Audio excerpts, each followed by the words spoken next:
지금 하나님의 사랑 안에서 풍성한 은혜를 우리가 함께 누리기를 간절히 소망합니다.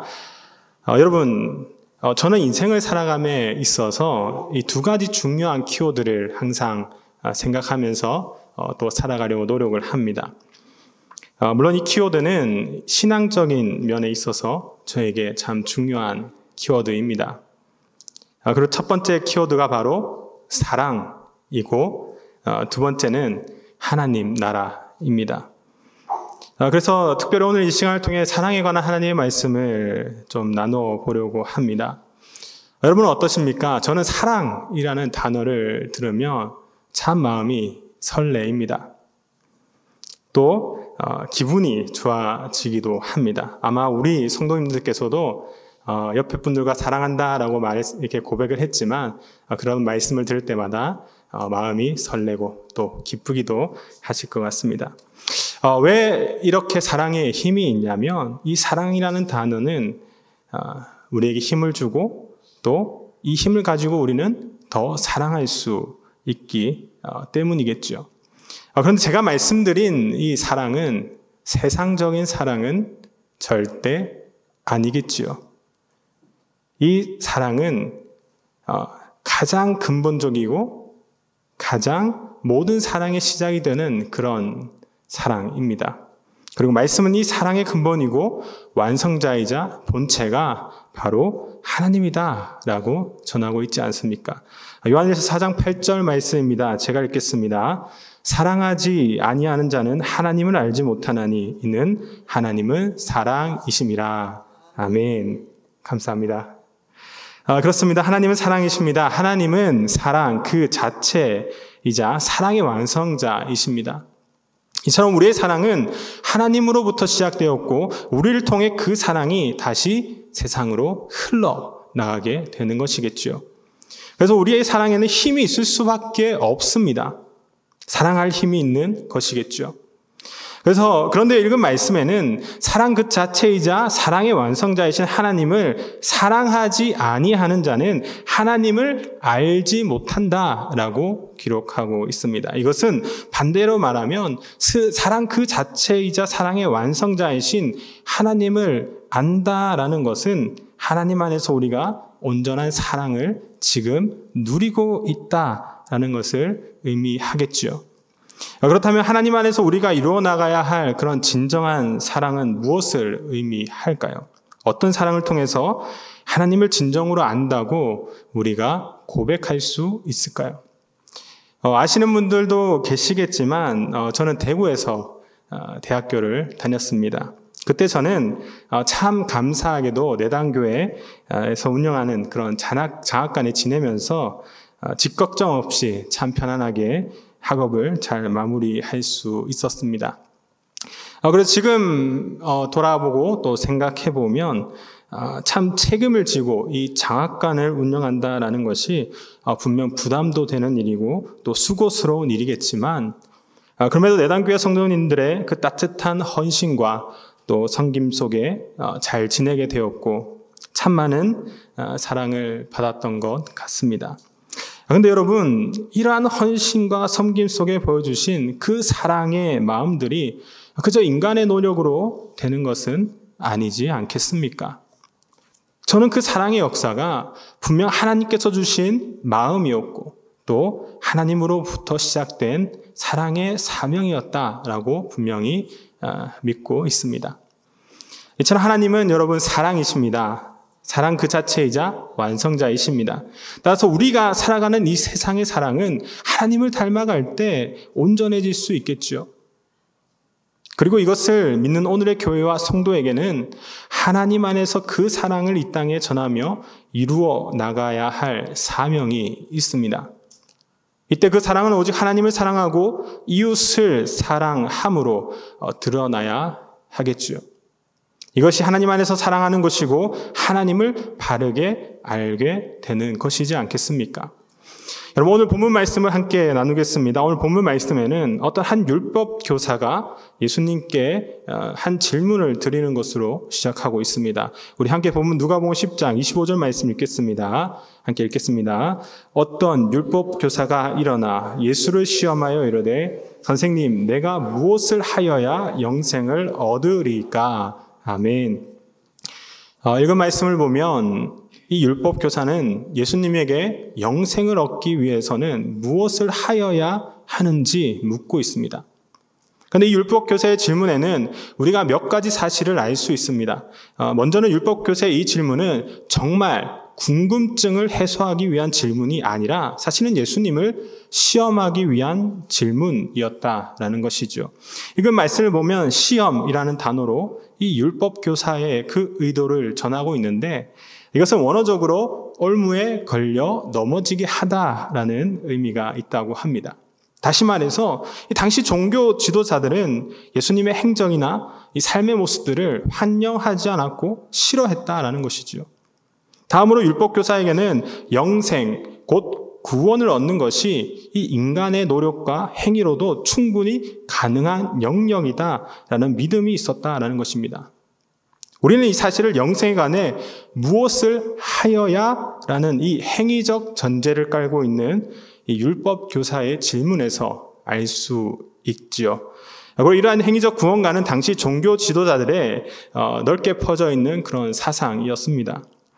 이처럼 이 율법 교사에게 영생이 정말 중요한 것인지는 모르겠지만 확실한 것은 이 율법 교사는 당시 주류를 이룬 영생관, 즉 구원적 생관을 통해서 오히려 예수님을 넘어뜨리려고 시험하기 위해서 이 질문을 던지고 있다라고 볼 수 있을 것 같습니다.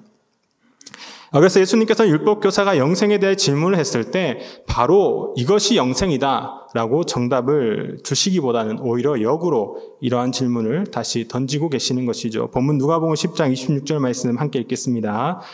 예수께서 이르시되 율법에 무엇이라 기록되었으며 내가 어떻게 읽느냐. 아멘.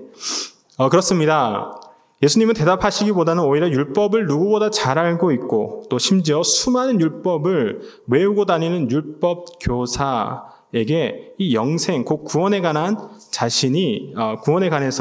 이 자신이 어떻게 생각하고 있는지, 또 율법은 어떻게 기록되어 있는지, 또 율법을 어떻게 이해하고 있는지를 다시 물어보십니다. 이것은 당시 율법을 대하는 그들의 어그러진 믿음을 깨우치기 위한 예수님의 역질문이었죠. 앞서 말씀드린 것처럼 당시 유대인들에게 율법은 철저히 행위적 구원의 수단이 되어 있었습니다. 이 때문에 사람을 살리기 위해 만들어진 모든 율법은 도리어 사람의 숨통을 옥죄는 잣대로 사용되었지요. 그래서 예수님께서는 다시 질문을 통해 정말 중요한 영생의 원리, 그 구원의 원리를 율법 교사 스스로가 깨닫기를 원하고 계신다라는 사실을 우리는 알 수 있습니다. 그리고 율법 교사는 예수님의 물음에 다시 이렇게 대답하지요. 우리 함께 본문 누가복음 10장 27절과 28절 말씀 읽도록 하겠습니다. 대답하여 이르되 내 마음을 다하며 목숨을 다하며 힘을 다하며 뜻을 다하여 주 너의 하나님을 사랑하고 또한 내 이웃을 내 자신과 같이 사랑하라 하였나이다. 예수께서 이르시되 내 대답이 옳도다. 이를 행하라. 그러면 살리라 하시니. 아멘. 율법 교사는 이 예수님의 역질문에 하나님을 사랑하고 이웃을 사랑하라라는 그 신명기의 말씀과 레위기의 말씀으로 대답을 합니다. 그것도 마치 준비된 그런 대사처럼 자신이 그저 머리로만 알고 외웠던 율법, 그 레위기와 신명기의 말씀을 줄줄이 예수님 앞에 나열을 합니다. 그런데 이때 예수님은 이 율법 교사의 대답에 너의 대답이 옳도다. 이를 행하라. 그리하면 살리라. 라고 말씀을 하시죠. 하지만 사실 좀 여러분 이상하지 않습니까? 예수님의 말씀이 마치 그런 율법 교사의 잘못된 행위 구원관에 동의하고 있다라는 듯 말씀을 하셨기 때문입니다. 그러나 분명한 것은 연약한 인간의 힘으로 그 누가 이 모든 율법을 100% 지키면서 자기 스스로를 구할 능력이나 힘이 있을 수 있겠습니까? 따라서 율법교사를 향한 예수님의 행하라, 그러면 살리라 라는 말씀은 믿음으로 구원받은 이후 성도가 살아내야 할 복음의 삶을 전제로 하시는 것입니다. 즉 율법의 행위로 통해 구원받는 것이 아니라 구원받은 백성이 마땅히 살아내야 할 복음의 삶으로서 그렇게 행하면 반드시 너가 살 것이다 라는 의미입니다.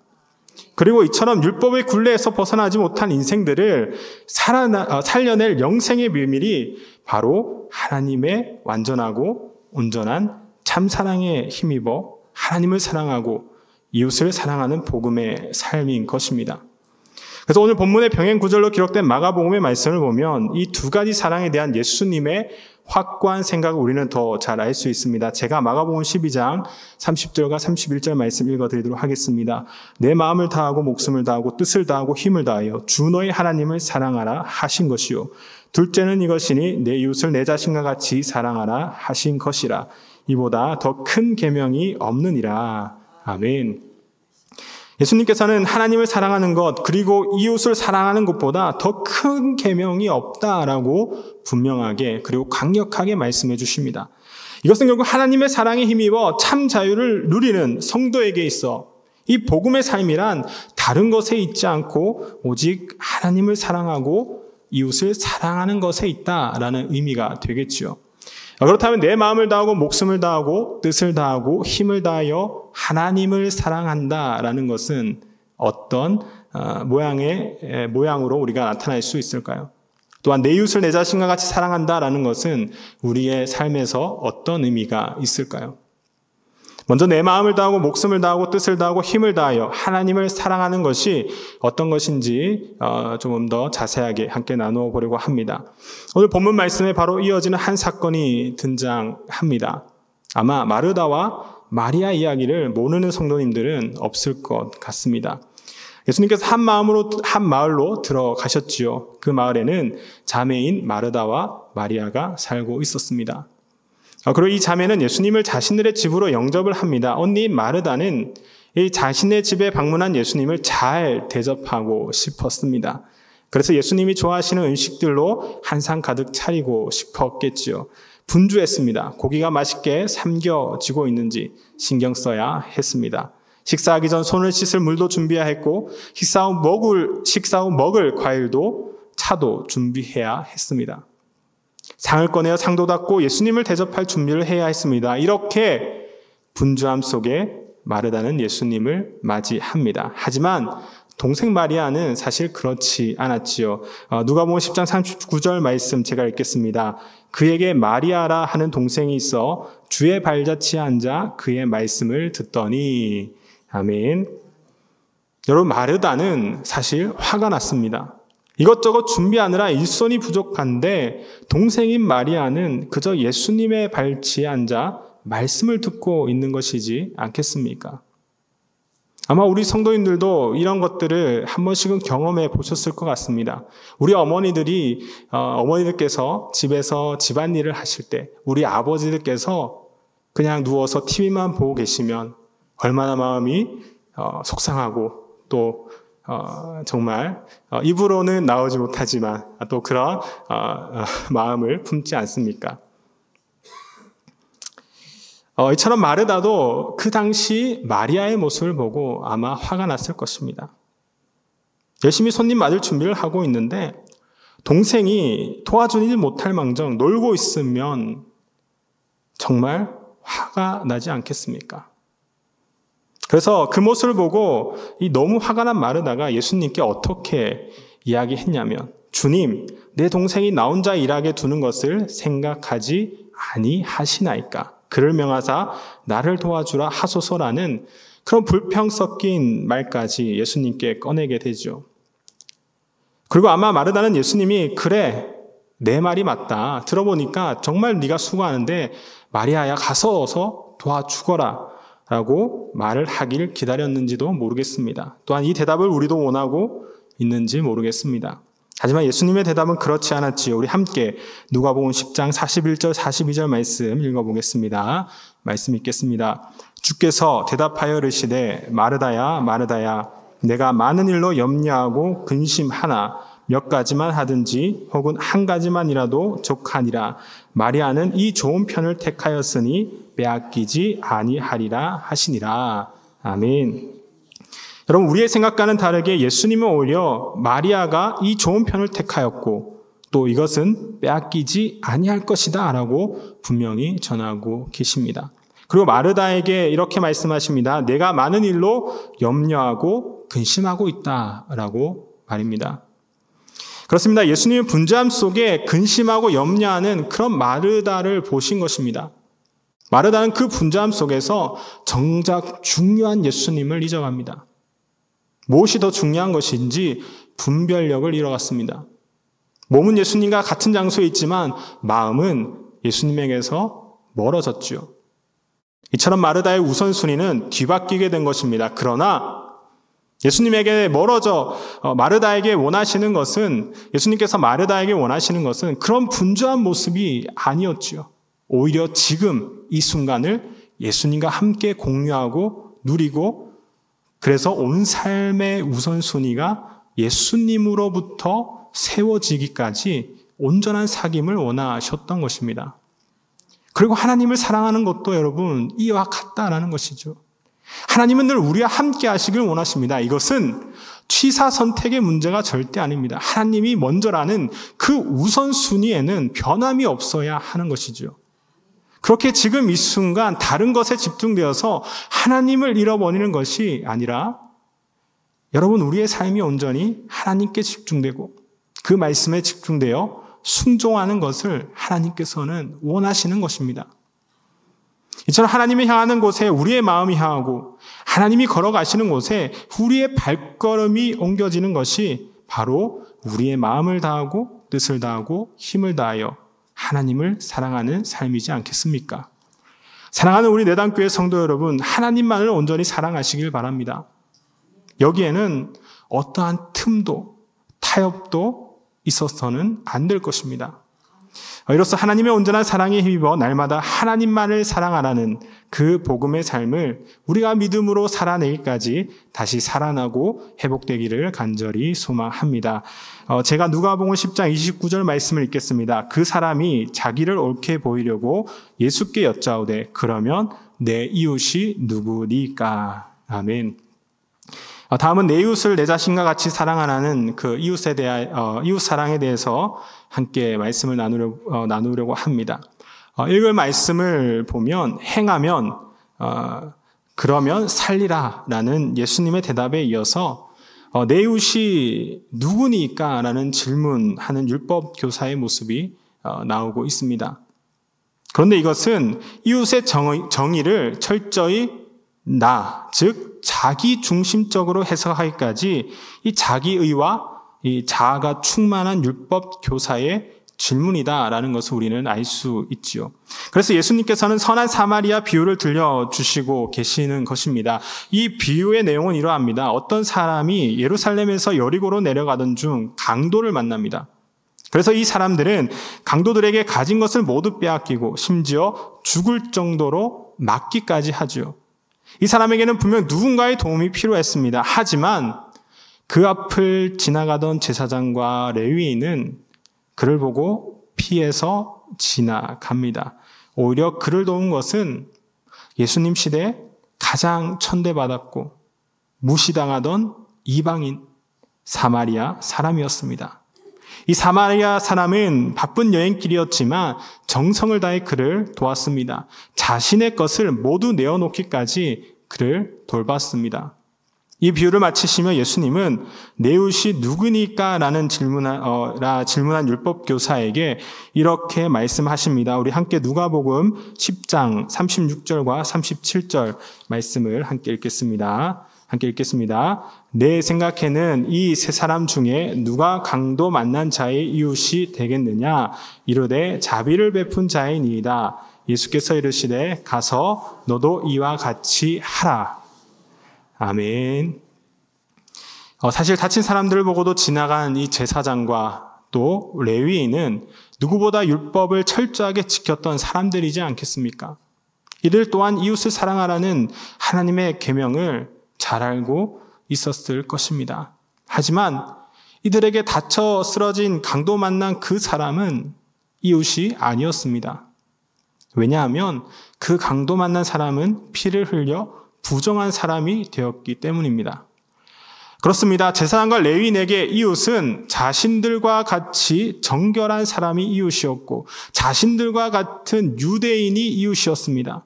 그래서 그 시대 소외당하던 가난한 자, 병든 자, 이방인들은 자신들의 이웃이 아니었습니다. 아니 그들은 이웃의 대상에서 완전히 배제되고 소외된 것이죠. 예수님은 이를 꼬집어 이야기하시는 것입니다. 사랑하는 우리 내단교회 성도 여러분, 오늘의 교회와 성도의 현실을 돌아볼 수 있기를 바랍니다. 아마 이 부분에서 많은 교회 성도가 세상에 손가락질을 받고 있지 않습니까? 이처럼 하나님의 사랑은 교회 안에만 갇혀 있습니다. 다시 말해서 이곳에서 하나님을 사랑하는 그 열심으로 예배를 드리지만 정작 세상에 돌아갈 때면 그 사랑의 사명은 두고 돌아간다라는 것이죠. 그렇다면 저와 여러분은 어떠합니까? 우리는 알게 모르게 우리의 이웃을 우리들의 고정관념으로 배제하고 있지는 않습니까? 하나님이 바라시는 이웃 사랑이 그저 우리들만의 리그로 끝나고 있지는 않습니까? 하나님이 원하시는 이웃 사랑은 이처럼 누군가를 배제하고 소외시키는 이웃 사랑이 아닙니다. 하지만 하나님의 진정한 이웃 사랑은 이 바쁜 여행길에서도 자신의 처한 현실과 상관없이 이 도움이 필요한 사람의 친구가 되어주고 자신의 모든 것을 내어놓기까지 섬긴 사마리아인의 행동에 있었습니다. 그래서 예수님께서는 분명히 너도 이와 같이 하라라고 말씀하신 것입니다. 그리고 더 중요한 사실은 이처럼 죄 가운데 죽어가는 우리들의 참 이웃으로서 온전한 선한 사마리아인이 되어주신 분이 바로 하나님의 하나님 되심을 버리고 이 땅에 오신 우리 예수 그리스도이지 않습니까? 우리 함께 빌립보서 2장 6절부터 8절 말씀 함께 읽겠습니다. 말씀 읽겠습니다. 그는 근본 하나님의 본체시나 하나님과 동등됨을 취할 것으로 여기지 아니하시고 오히려 자기를 비워 종의 형체를 가지사 사람들과 같이 되셨고 사람의 모양으로 나타나사 자기를 낮추시고 죽기까지 복종하셨으니 곧 십자가에 죽으심이라. 아멘. 그렇습니다, 여러분. 하나님이신 예수님께서는 낮고 낮은 이 땅에 인간의 모습으로 오셨습니다. 그리고 인간의 모습으로 철저하게 하나님의 말씀에 순종하셨습니다. 좌로 그리고 우로 치우치지 않기 위해 늘 하나님 앞에 나아갔습니다. 분주한 나머지 다른 것에 집중하여 하나님을 잃어버리는 일이 없도록 늘 경계하며 기도하셨습니다. 말씀으로 바로 서기 위해 철저히 하나님 앞에 자신을 비우고 또 비우셨습니다. 그렇게 예수님은 하나님을 사랑하는 것을 몸소 실천하셨지요. 그리고 예수님은 누구보다 나아지시어 이 세상을 섬기셨습니다. 이 세상에 가난한 자, 억눌린 자, 갇힌 자들을 섬기며 함께 하셨습니다. 죄인 그리고 세리와 함께 식사하시며 그들의 친구가 되어주셨습니다. 손가락질 당하던 병든 자들, 아픈 자들을 치유해 주셨습니다. 예수님은 그렇게 누군가를 소외시키지 않으시고 배제하지 않으시고 하나님의 이웃 사랑을 실천하셨습니다. 모두의 이웃이 되어주신 것입니다. 그리고 예수님은 이 두 가지 사랑을 십자가를 지시고 완전히 그리고 완벽하게 이루어 내시지 않으셨습니까?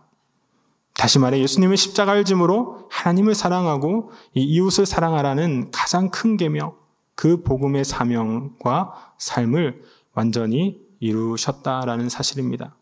그리고 예수님은 이제 요한복음의 말씀을 통해 우리에게 이렇게 말씀하십니다. 우리 함께 요한복음 13장 15절 말씀 함께 읽겠습니다. 내가 너희에게 행한 것 같이 너희도 행하게 하려 하여 본을 보였노라. 아멘. 말씀을 정리하도록 하겠습니다. 오늘 우리는 누가복음의 말씀을 함께 나누었습니다. 그리고 오늘 본문인 이 누가복음 10장에는 두 가지의 모습으로 사랑하라 라는 예수님의 말씀과 이어지는 선한 사마리아인의 비유 그리고 마르다와 마리아의 이야기가 함께 나오고 있었습니다. 이것은 예수님의 행적을 기록한 제자 누가가 이 하나님 사랑과 이웃 사랑의 중요성을 더욱 강조하기 위해 이렇게 기록한 것으로 보입니다. 이것은 다시 말해 마르다와 마리아의 이야기를 통해서 하나님의 사랑이 어떤 모양으로 나타나야 하는지, 또 선한 사마리아인의 비유를 통해서 우리의 진정한 이웃은 누구인지, 또 그 이웃 사랑이 어떤 모양으로 나타나야 하는지를 이 두 사건을 통해 전하시면서 이 두 사랑 어느 하나 소홀히 할 수 없는 진리임을 강력하게 이야기하고 있다라는 것입니다. 사랑하는 우리 내단교회 성도 여러분, 하나님 사랑을 이유로 우리 이웃 사랑을 도외시해서는 안 될 것입니다. 또한 이웃 사랑을 이유로 하나님 사랑을 소홀히 해서는 더더욱 안 되겠지요. 분명한 것은 이 두 사랑의 명령은 오늘의 교회와 성도를 살리고 회복되게 하는 그 하나님 나라 복음의 삶에 있어 핵심적인 진리라는 것입니다. 우리 마지막으로 함께 요한일서 4장 11절 말씀을 읽도록 하겠습니다. 함께 말씀 읽겠습니다. 사랑은 여기 있으니 우리가 사랑하는 자들아, 하나님이 이같이 우리를 사랑하셨은즉 우리도 서로 사랑하는 것이 마땅하도다. 아멘. 우리는 사랑 그 자체이자 본체이신 하나님의 전적인 은혜로 구원받았습니다. 그리고 예수님은 그 구원의 은혜를 이루기 위해서 십자가를 지심으로 죽기까지 이 하나님 말씀에 철저히 순종하셨습니다. 예수님은 그렇게 하나님 사랑을 완성하셨지요. 그리고 예수님은 그 구원의 은혜를 이루기 위해 십자가를 지시고 죽기까지 우리를 사랑하시고 섬기셨습니다. 그렇게 예수님은 이웃 사랑을 완성하셨습니다. 이제 이처럼 사랑하라라는 그 사랑의 사명이 여기 모인 저와 여러분에게도 있겠지요.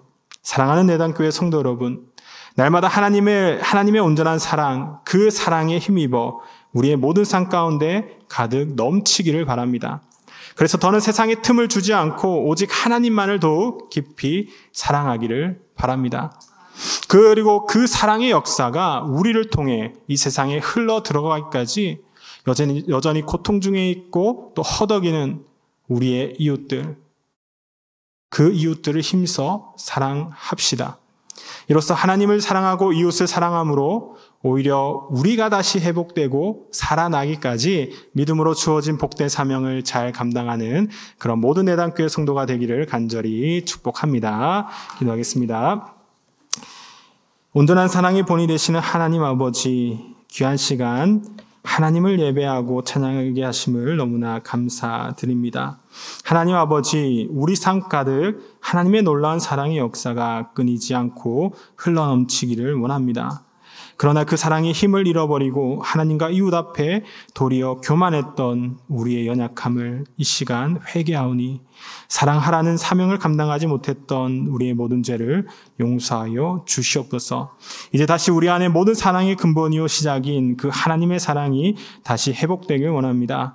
그래서 하나님을 사랑하고 이웃을 사랑하라는 그 복음의 사명을 믿음으로 감당케 하여 주시옵소서.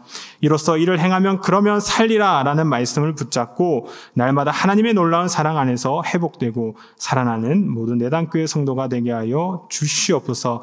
사랑이 많으신 예수 그리스도의 이름으로 기도드립니다. 아멘.